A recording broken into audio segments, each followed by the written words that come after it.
Hi everyone, my name is Selma, this is Nancy and Dylan, and today we will be talking to you about sustainable retail environments. Nowadays, growing desire to understand where our food comes from and what its impact associated with the procurement of this food. So today, there's no existing measure or any literature of sustainability of food environment yet. So the purpose of our project is to develop and implement a tool to discover this very thing. The food environment speaks broadly about wherever food can be obtained. Most commonly, this occurs in large retailers. Observational study to assess food environment on their sustainability is approached. The food environment are regular retail stores and discount stores in our study. The regular ones we choose Sobeys, Sears, Central Mart, Central Fresh, and we use Walmart, Food Basics, and Value Mart for our discount stores. Our objectives are to develop a tool, test it, aggregate data, analyze it, and finally rank retail environment. We will be assessing the environment on components that go into every purchasing decisions, from availability, promotion, and affordability, these three aspects of goods. The selection of products are based on the seasonality of vegetables and fruits. This were to ensure the possibility of equal availability in each store. Sustainability indicators are fruits and vegetables. They are being assessed on whether they're domestic or imported, while meat and dairy are likes of which will not typically be imported, as we are not assessing deli meats. So they're going to be assessed on whether they're conventional or organic farming practice on them. And last but not least, fair trade products are assessed on their presence in stores, which in and itself is an indicator of sustainability. So the scoring mechanism that we set up here is just using the example of domestic versus imported. It can be applied to the organic versus conventional and fair trade versus no fair trade.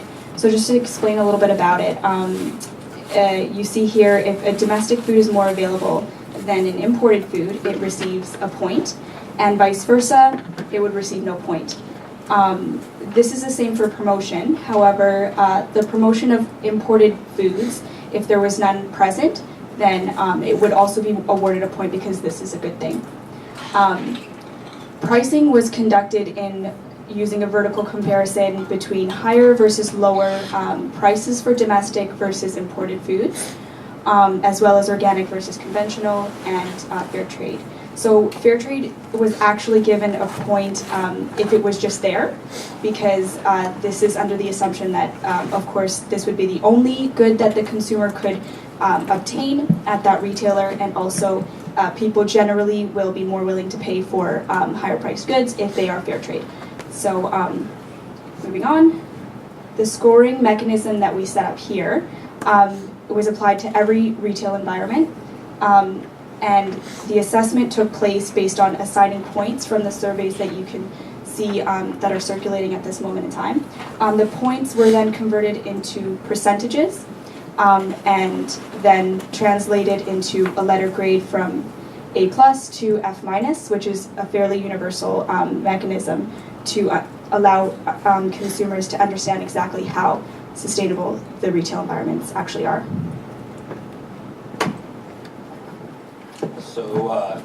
So in October, the retail food environments you see up there were surveyed based on the sustainability parameters. And so the data that's being sent around right now was aggregated and synthesized into an overall score for each store. So after we analyzed the data, we found that the following results up there. And you can see that all of the discount retail food environments scored the letter grade of F and had a really low percentage. And the regular food environments all scored D except for Central Fresh, which scored an F. And although Central Fresh scored an F, it was actually the only store that had food from within the city limits. It had kale from the Working Center. And so we found that the regular stores are more sustainable, and they have more availability of domestic goods and organic meats and dairy, and they had more free trade than discount stores. We found that overall, the most sustainable store, was the Zares on University and Lincoln. It scored pretty poorly in affordability, but out of the 13 different types of fruits and vegetables, only five domestic items were cheaper than the imported ones. And it had the highest scores in promotion, so out of a total of 41, it scored 21, and it scored 49% in availability. So the least sustainable store you can see was Food Basics. It scored 1 out of 41 in our affordability category, which really brought its score down, but in availability it scored 41, and in promotion it scored 34%. So the reason it scored so badly in affordability was because most of the items surveyed were cheaper if you bought them imported. And just some other things, Value Mart and Central Fresh, despite being given an F, overall they had pretty good scores for local availability. So you can see from just the graph that's up there, basically the Waterloo region has pretty unsustainable retail food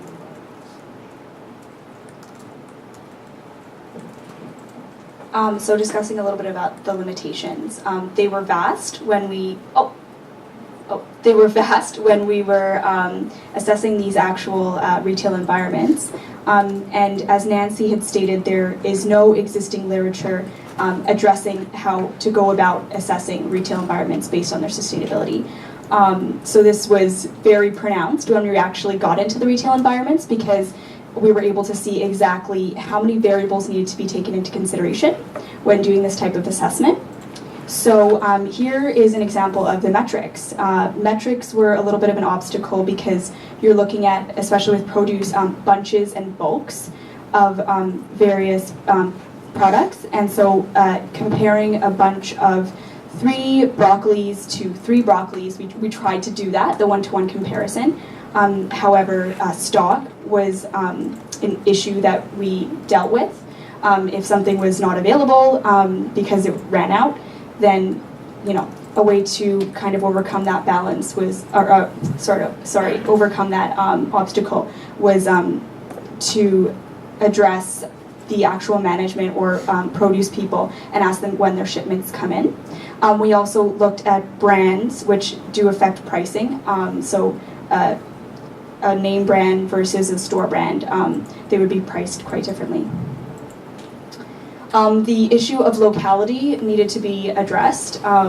It needed to be defined very specifically, and so actually when we got into these retail environments, initially our local parameter was Ontario grown food, and we did have to expand that to Canada grown food, just because there was such a limited availability of Ontario grown food, and it was actually quite there's a lot of confusion about the locality of different products for Canada versus Ontario and product X, so from the US or Mexico. So availability is an interesting was an interesting parameter to look at, because availability was taken into consideration in compiling the sustainability score. So if something wasn't made available because it was out of stock, then it would skew the scores, and so we had to take that into consideration as well. And so finally, the difference between sustainability parameters. Dylan mentioned how the marks were assigned and the breakdowns of particular stores and based on the sustainability parameters. So if promotion in a store it could have been stronger than the availability, then that would obviously skew the store score overall. And so we needed to take that into consideration. So moving on in drafting our final report, it will feature inter-comparison between sustainability parameters and inter-comparison between sustainability parameters within different store segments. So far, we have did like the linear vertical analysis on all sustainability parameters. However, it is noted there have a horizontal relationship, and this will be accounted for in the future development of our tool and this study. From the graph here, we're doing this horizontal analysis. Pricing is evident to have a disproportionate influence on the sustainability scoring. From the red line here is influence the overall score very much due to the range of score possible. We have to do further research to understand how we can count for it and make it look not that weird. So there's supposed to be a picture up there. This is an old slideshow, but anyways, from the data that we collected and the analysis that we did, we found that the region of Waterloo has pretty unsustainable food environments, and a lot needs to be changed before they become more sustainable. But if you're being vigilant, you might be able to buy sustainably from these environments, but it's just going to come at a price. You're going to be paying more for organic and local produce.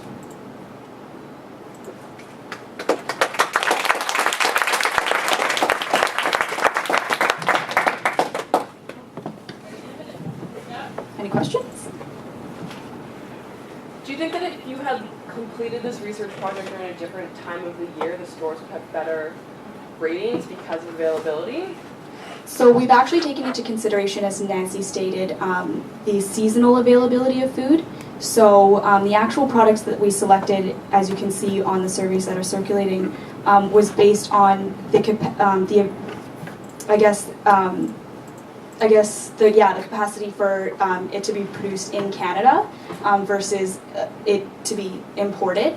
And so Gala apples can be grown in Canada, and they also can be imported. And so we were looking at seasonal variability in there, and that's how we address that. So it's a survey that could occur any time of the year. I think that if you did it in the summer, there's a lot more produce, I think, that can be grown in Canada. Like, there's a lot more fruits that are sold, like strawberries and stuff like that, that obviously aren't being sold in grocery stores right now from Canada. And probably blueberries, another one. But yeah, right now we just tried to work with what we could find. What do you think would have changed the results?